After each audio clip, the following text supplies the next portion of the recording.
Salutations, my dearest friends. My name is Samantha, and today I'm going to be doing a book breakdown for the Wallflower series by Lisa Kleypas.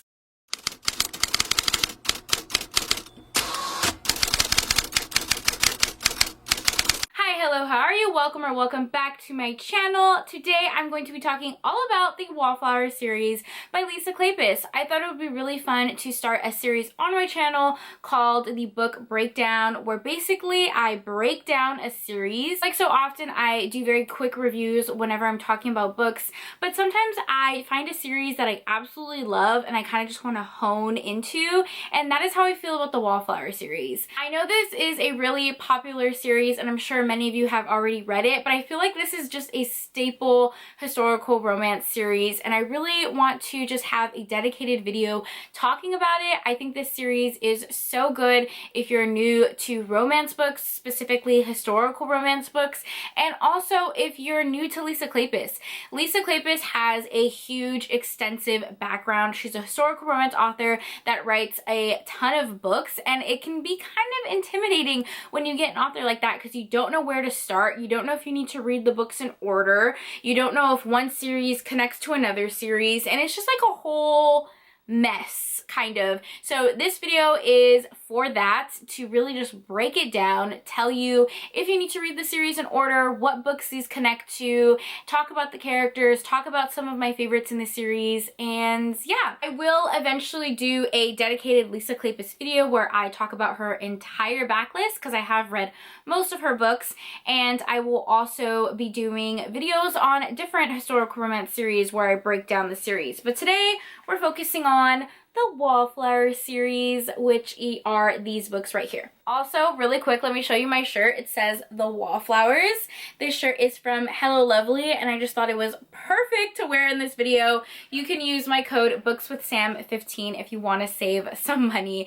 I love this design so freaking much. There are 4 main books that feature our 4 main characters, which I will talk about in a second, but they are like the epitome of a girl gang. And then we also have a prequel to the series and a Christmas novella after the series.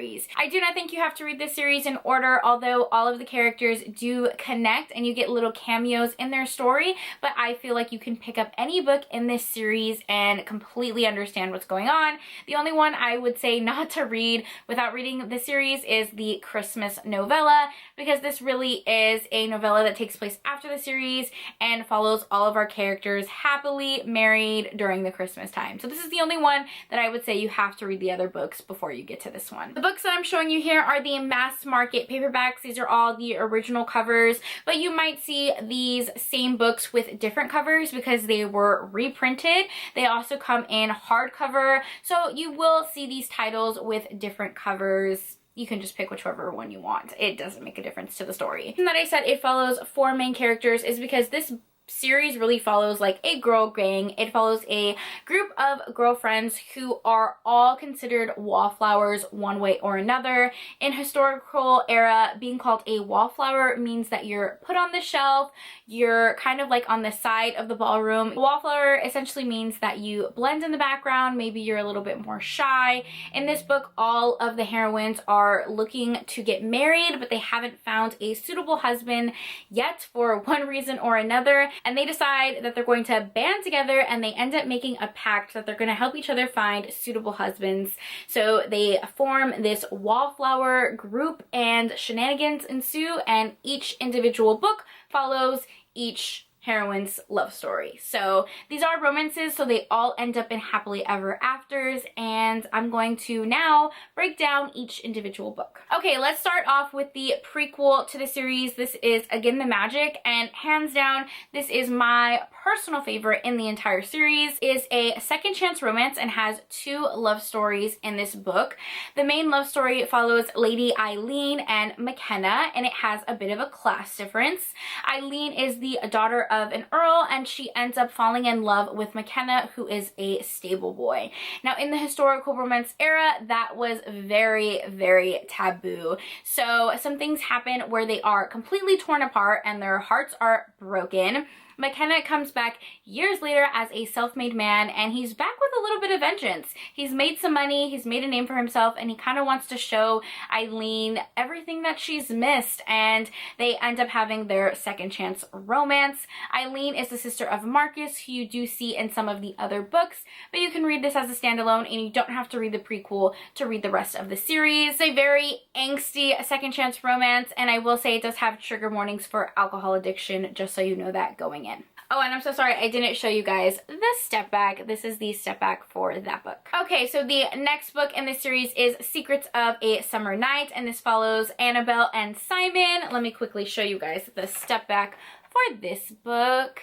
I don't know why, but in different covers you will see Annabelle has brown hair and then others she's blonde. I don't know why they do that. This book is kind of like an opposites attract type of romance. Annabelle is the oldest Wallflower, and she is the first to find her husband. Her family are really struggling as far as money, and she feels like her only hope is to marry a nobleman, someone who has a title, someone who has a lot of money, and the person that catches her eye is Simon, and he is pretty much anything but that. He is a self-made man. He is not a nobleman. He doesn't have a title, but he does have a ton of money, and originally he propositions Annabelle to be his mistress. So they definitely don't get off to the best start, but it ends up following their romance. I feel like this book is so underrated in the series. I adore Simon. Okay, so the second book in this series is It Happened One Autumn, and it follows Lillian and Marcus, and let me show you the step back for that one really quick. So this is another enemies to lovers, but this is more enemies to lovers than the last one, and it does have a bit of a class difference.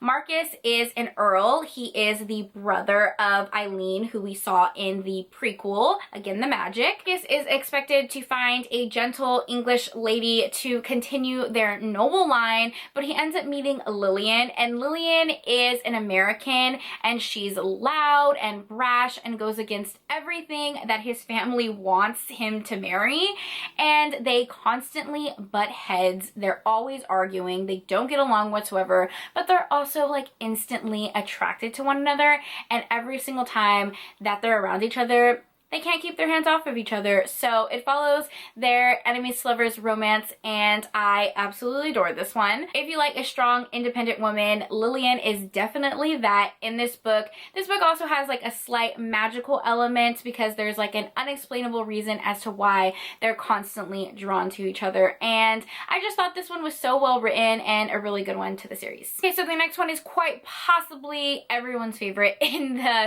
series, and that is Devil in Winter. Let me quickly show you the step back. This one follows Sebastian and Evie, and let me tell you, everybody loves Sebastian, and I totally understand why. So this book follows Evie, who is the quietest wallflower. She has a little bit of a stutter, and she doesn't have a supportive family. Her family is quite abusive. Her father recently passed away. He owned a gambling hell, and he's quite wealthy, and she knows that her family is just going to take all of her money, so she is desperate to find a husband for protection. So she ends up going to Sebastian, who is not well liked. Sebastian is actually the villain in It Happened One Autumn. I don't want to do any spoilers, but he definitely has a little bit of a redemption arc because he makes quite a bit of mistakes in this book, but Evie is desperate and she really doesn't know anyone else that she can go to, so she ends up going to Sebastian because he has a title and his title will offer protection. Sebastian does agree to the marriage because although he has a title, he doesn't have any money. His father wasted away all of his money, so he needs to marry someone that's wealthy, and that is where Evie comes in. So it's a bit of a marriage of convenience. Evie's marrying him for protection, Sebastian is marrying her for money, and somewhere in the midst of that, they fall in love. I think the reason everybody loves this book is because Sebastian is such a rake, which basically means in historical terminology that he's kind of a playboy. Although he has that type of reputation, he is completely gone for a heroine. And this book is incredibly romantic. Like, the gestures he takes to prove his love for her is just adorable. I love it so much. All right, the last Wallflower is Daisy Bowman, who is Lillian's sister. She's another American heiress. This one, Daisy, she is the youngest Wallflower, and her family is kind of forcing her to get married. She has gone through a couple seasons and has not found a husband. So they basically give her an ultimatum that if she does not find a husband, they will find one for her, and they're trying to set her up with a man that her father chose. His name is Marcus. Marcus is a man that works for her father, and he is kind of due to inherit her father's business, which is why her family wants her to marry him. She met Marcus years ago, and all she remembers is that he was really stuffy and boring and not really that cute, but Marcus has a little bit of a glow up, and she meets him years later and is shocked to see the man he became. This is another self-made man, both super upset about being set up for a marriage of convenience, but obviously they fall in love, and it's adorable. Let me show you the step back. It looks like that. So freaking cute. And yeah, I feel like this is another underrated one in the series. All right, and then the last book is A Wallflower Christmas. This is the Christmas novella that takes place after the series. So you get to see all of our couples happily married and with kids, and it takes place during the Christmas time. This is a pretty short novella. This one follows Rafe Bowman, who is the brother of Lillian and Daisy in this series. He is American, and he's actually betrothed to a woman named Natalie. His parents kind of set up an arranged marriage, and he really doesn't care. He's fine with marrying her, but when he meets her, there's really no attraction, no instant connection, and he actually ends up falling for her lady-in-waiting, her maid, and I believe the heroine's name is Hannah in this book, and that is who he has a romance with. The premise of the book is pretty sweet because all of the Wallflowers are kind of playing matchmaker and setting him up with Hannah. I will be completely honest, although it is sweet to see all of the characters in one book, this is probably my least favorite of the entire series. I really didn't like this one. The writing seemed different from all of the other books. Maybe because it was a novella, I don't know. And I really didn't like our hero in this book. I just have to be honest, it didn't have the same magic as the other books in the series, unfortunately. So if you really like the series, this might be a cute one to read, but I feel like you can kind of skip it. I don't know, that's kind of my opinion. I just felt like our hero was kind of a jerk in this book. I hate saying that about this book because literally that is the only Lisa Kleypas book I've read that I didn't like. It almost feels like it was ghost written because the writing is just so different. Like, if I didn't know this was written by Lisa Kleypas, I would have never guessed it was. So anyways, that's just my personal opinion.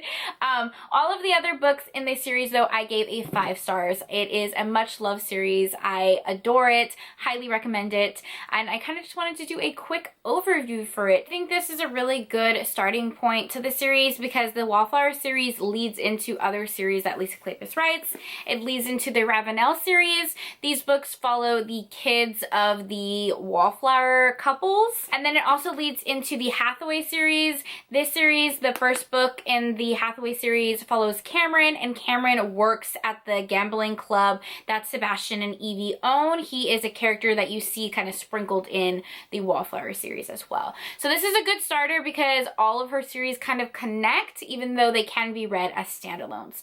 Hopefully that makes sense. If you have any questions, leave them down below. I hope I answered most of your questions and kind of broke down this series. If there are any other book series you want me to do this for, let me know.